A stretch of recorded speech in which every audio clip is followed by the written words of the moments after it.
భార్యను గురించి కూడా అలాగే చెబుతారు చమత్కారంగా. భార్య అంటే భగవంతుట. భార్యను ఎక్కువ ప్రేమించాలట. అర్థం చేసుకునే ప్రయత్నం చేయకూడదు, పిచ్చెక్కిపోతుంది మనసుకు అనవసరంగా. వదిలే ఆ విషయం అన్నాడు. భర్తను అలా కాదు, తక్కువ ప్రేమించాలట, ఎక్కువ అర్థం చేసుకోవాలట. అలా చేయండి, ప్రయత్నం చేయండి, అన్ని సంవత్సరాలు బాగుంటాయి. ఎక్కువ ప్రేమించక్కర్లేదు. ఎక్కువ ప్రేమిస్తే వాడు బానిస అయిపోతాడు, చేతకాని వాడు అవుతాడు. వాడు పనులు వాడు చేసుకునేవాళ్ళు. మన మీద ఆధారపడేలా చేయకూడదు. తక్కువ ప్రేమించాలి, కానీ ఎక్కువ అర్థం చేసుకోవాలి. ఎందుకంటే ఏదో సంపాదిస్తాడు, కష్టపడతాడు, రకరకాలు ఉంటాయి.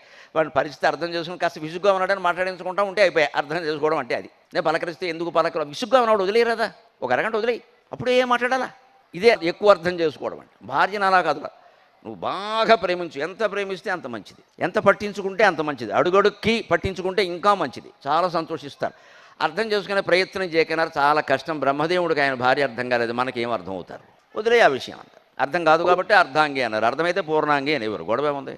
ఎందుకు అర్థం చేసుకోవాలి? ఇప్పుడు ఎంత అర్థం చేసుకున్నా నేను మొహమాటం లేకుండా వియోగాలు తప్పవండి. అంత అన్యోన్య దంపతులని దేవుని ఇందులో ఒకళ్ళ లెక్కెళ్ళిపోతాడు. సహగమనం చేస్తామా? పాత రోజుల ఉండాలి మనిషి.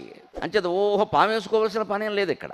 తక్కువ ప్రేమించడం, ఎక్కువ అర్థం చేసుకోవడం ఒకరిని. ఎక్కువ ప్రేమించడం, అసలు అర్థం చేసుకునే ప్రయత్నమే చేయకపోవడం ఒకటి. భగవంతుడు కూడా అంతే, భార్య లాంటి వాడే నన్ను అడిగితే. ఎక్కువ ప్రేమించు, అసలు అర్థం చేసుకునే ప్రయత్నమే చేయదు, నీకు అర్థం కాడు ఆయన. అదే కృష్ణతత్వం, అదే శంకరాచార్య పేర్కొన్న తత్వం, అదే మన సంస్కృతి.